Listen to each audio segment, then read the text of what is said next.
Hello everyone, you are welcome back to the playlist. Now today let us see what is insertion sort. Now before going into the insertion sort, first let us see what is insertion. Now what is insertion? Let us consider a sorted array named A with 6 elements in ascending sorted order. Now the task is to insert the element 5 in the array and the constraint is we are not allowed to change the sorted order. So let us give a try. Now this is the array A. Okay, so let us give it a try. Now can we enter the element 5 in the last position? No, because the order will be disturbed because 10 is greater than 5. So we will compare first 10 with 5. Now as 10 is greater, we will shift 10 towards the next position. Now we will compare 5 with 9. Now 9 is again greater, so we will shift 9. Now we will compare it with 7. Now 7 is also greater. Okay, so let us shift it again. Now we know that 5 is less than 7 but greater than 4. So this is the correct position for 5 in the sorted order of this array. So 5 gets accommodated here. So this was the basic algorithm of insertion, that is inserting an element into a sorted array. But how to sort an array using this insertion? So let us see what is insertion sort. Now we will consider two parts of array, sorted array and unsorted array. And we will insert the elements from unsorted array into the sorted part one by one. Now how to do it? Let us check. Now consider this array with 5 elements. Now how can we divide the array as sorted part and unsorted part? Because we are not sure that any divided part will be sorted. But we know that one element is always sorted. So we will do such a thing, that we will consider the first element to be a sorted array and the rest to be an unsorted array. So now you have got an idea that we will pick one element from unsorted array and put it into the sorted array. Then pick the next element, put it into the sorted array. So let us try to do it. Now in the pass 1, we will consider the value 2, the first element of the unsorted part. Now the unsorted part first element is 2. We will compare 2 with the first element of sorted part. So we will compare 2 and 13. As 13 is greater, 13 will be shifted here and 2 will be shifted here. This portion will become sorted. I hope everyone got this. 2 is shifted to the first position and 13 is shifted to the second position in order to maintain this sorted array. Now next comes the element 15. But before that, this is the result obtained after pass 1. So this was the pass 1 that we tried and this is the result of pass 1. Now we will perform the pass 2. Now we need to insert the element 15 into this array. So first we will compare the element with the nearest sorted part element. So the nearest element sorted is 13. So we will compare 15 with 13. Now as 15 is greater, 15 will be moved to the same place instead of swapping. So 15 remains here and the sorted array becomes the array with 3 elements. So this becomes the sorted part and this remains the unsorted part. So the next element is 3, and we know that this is the result of pass 2. So let us check about 10. So we will compare 10 with 15. So this will be the sorted part. Now the point is where to insert 10. So 10 will be compared with 15. 15 is greater, so shift 15. Compare 10 with 13. 13 is greater, so shift 13. Now compare 10 with 2. If 2 would have been greater, then we would have shifted 2 here. But as we know, 2 is less than 10. So this is the correct position for 10. So 10 accommodates here. In this way, this was the result of pass 3. Now in unsorted part, only one element is remaining.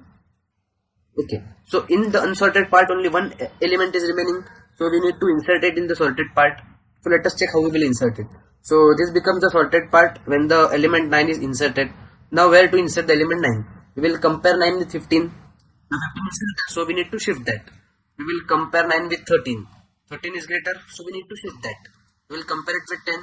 10 is greater, so we need to shift that. We will compare 9 with 2. Okay, so we obtained an element which is less than this element. So we will insert 9 here because this is the correct place. So 9 is inserted here and this is the result obtained after pass 4. Now you can observe here the element array is sorted. Okay, so this array we have sorted using the method insertion sort. Now let us see some analysis of this algorithm. Now if you have observed here, we had 5 elements in the original array and when the array is sorted completely, we required 4 passes. Now maybe if the array was sorted or some different combination of the elements, we would have required less passes. But maximum number of passes that we have required is 4. So we can conclude here that an array with n elements can have n minus 1 passes possible. So maximum number of passes that can take place in an insertion sort algorithm are n minus 1, where n is the number of elements in the array. Now, one more thing. We have observed here that this was the first pass. Now, in the first pass, we compared this element with this. Now, there was only one chance of comparison between 2 and 13. And there was only one possible swap, that we will compare 2 and 13. If this element is greater, we will swap. And so we did. So, this was the result. So, in the first pass, we had one possible comparison and one possible swap. Now, let us check for the second. In the second pass, we have here first comparison possible, that is between 15 and 13. Now here luckily 15 is greater, so this is the position occupied, so we further don't need to compare or swap. But if this element was greater, then we would have swapped this, then they would have compared 15 again with 2, and if this element was also greater than 15, then we had again swapped this. So here we can conclude in the second pass we had two possible comparisons and two possible swaps. So we can conclude we have k possible comparisons in the kth pass, that is two possible comparisons in the second pass, and k possible swaps in the kth pass. Now looking forward towards the time complexity of this algorithm, now consider time complexity for sorting in ascending order. So what will be the worst case? Worst case is when the array is sorting in descending order, that is completely opposite of what we want. So maximum number of comparisons will take place in each pass.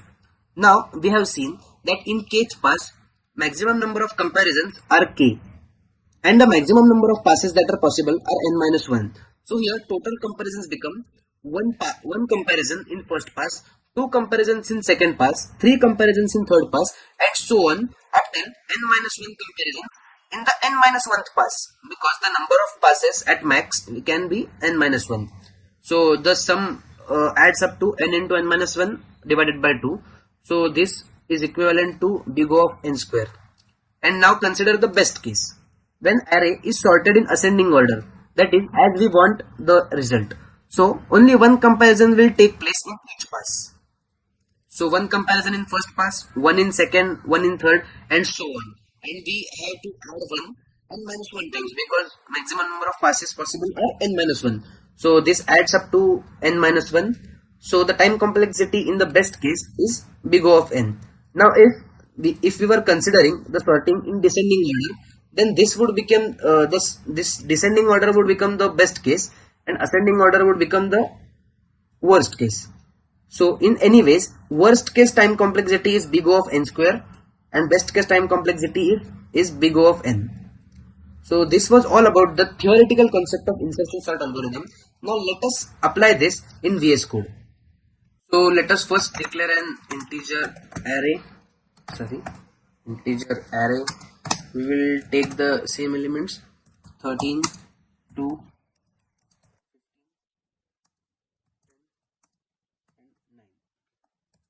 now we will declare one more variable which will hold the number of elements of array. So here the array contains 5 elements, so n equals to 5. Now let us print the array. We will use the for loop for this purpose. Integer I is the iterator from 0 to n minus 1. So I will be less than n, that is I less than equal to n minus 1. So here we will print the value of array of I. We will give a tab space here. Let us check what is the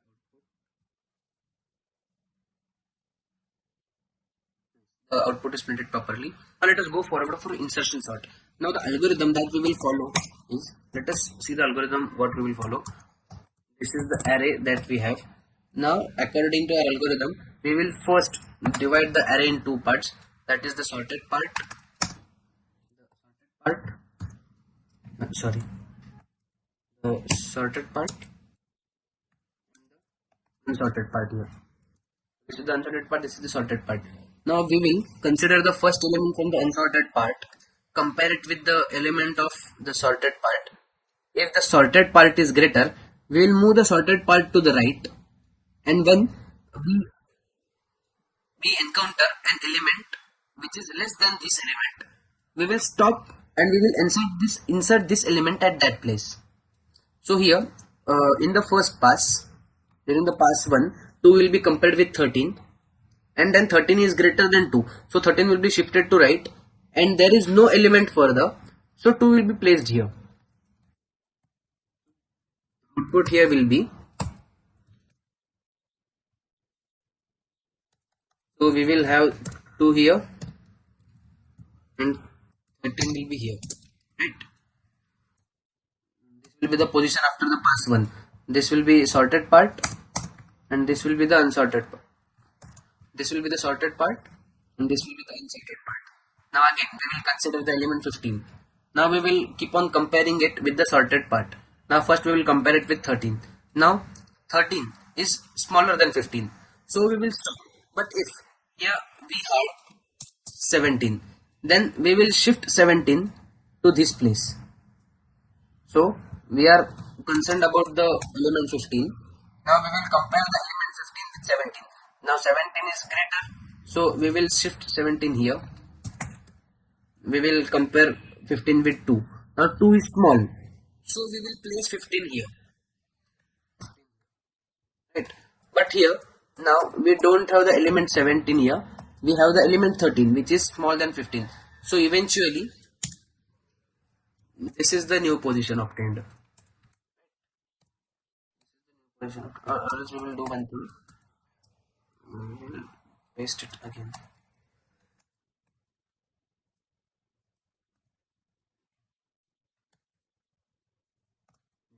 This is the thing.